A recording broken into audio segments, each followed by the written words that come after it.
Hello friends, welcome to Sri kids TV. Tamil கதைகள்.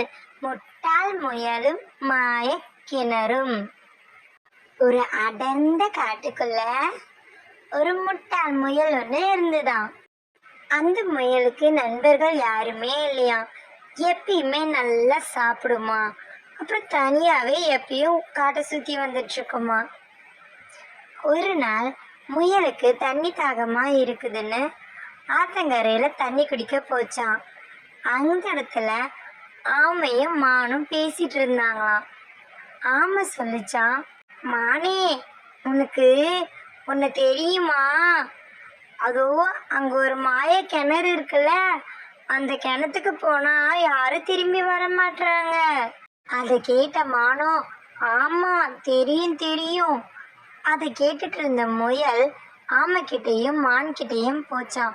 நீங்க எதை பத்தி பேசிட்டு இருக்கீங்க அப்படின்னு கேட்டுச்சான்.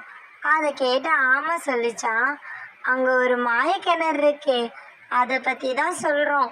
அந்த கிணத்துக்கு போயிட்டு வந்தவங்க யாருமே இப்போ உயிரோட இல்லை. ஆனா அந்த மாய கிணறு நமக்கு வரம் கொடுக்குமா அப்படின்னு சொல்லிச்சான்.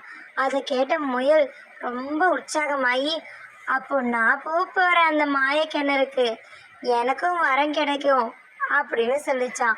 அதை கேட்ட ஆமையோ, முயலே வேணாம் வேணாம், அங்க போகிறது ரொம்ப ஆபத்தா தெரியுது அப்படின்னு சொல்லிச்சான். அதை கேட்ட மானோ, ஆமா ஆமா வேணாம் முயலே அப்படின்னு சொல்லிச்சான். அதை கேட்ட முயலோ சிரிச்சுக்கிட்டே, நான் போகத்தான் போறேன், நீங்க உங்க வேலையை பாருங்க அப்படின்னு சொல்லிட்டு அங்கிருந்து குதிச்சு போயிடுச்சான்.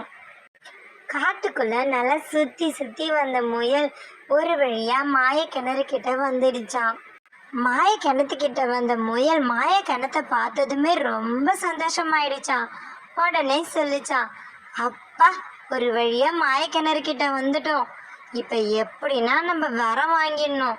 அந்த வரம் மட்டும் நமக்கு கிடைச்சதுன்னா நம்ம இதுக்கப்புறம் ராஜா மாதிரி வாழலாம் அப்படின்னு நினைச்சு மாயக்கிணற போய் எழுப்பிச்சான்.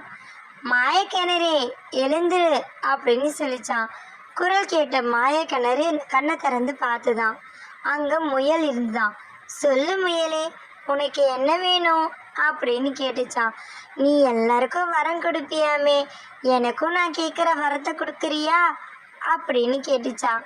அதை கேட்ட கிணறோ, சரி முயலே, உனக்கு என்ன வரம் வேணும்னு கேளு, நான் கண்டிப்பா தரேன் அப்படின்னு சொல்லிச்சான்.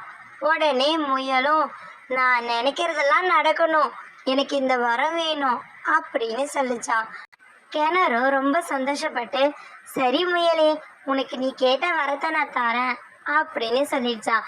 அதை கேட்டு ரொம்ப உற்சாகமான முயல் மறுபடியும் காட்டுல தான் வாழ்ந்த இடத்துக்கு திரும்பிச்சான்.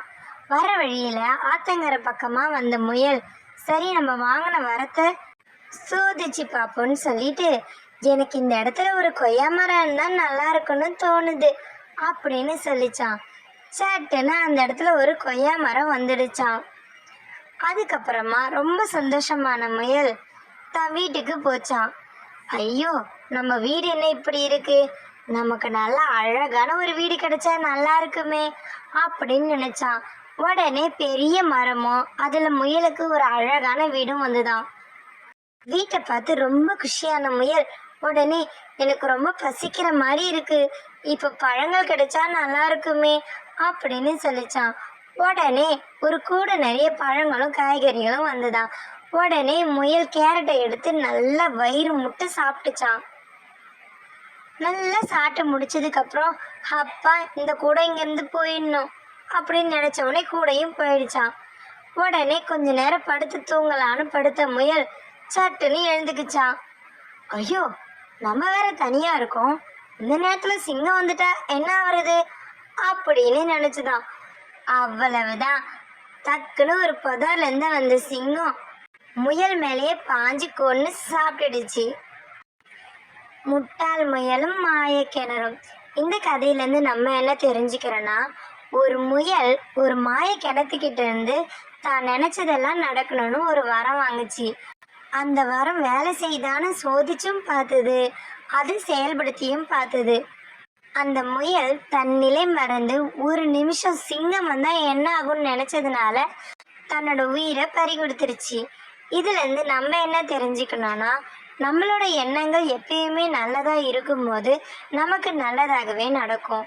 ஒரு நிமிஷம் நம்ம தப்பா யோசிக்க ஆரம்பிச்சாலும் நமக்கும் தீயவையே நடக்கும்.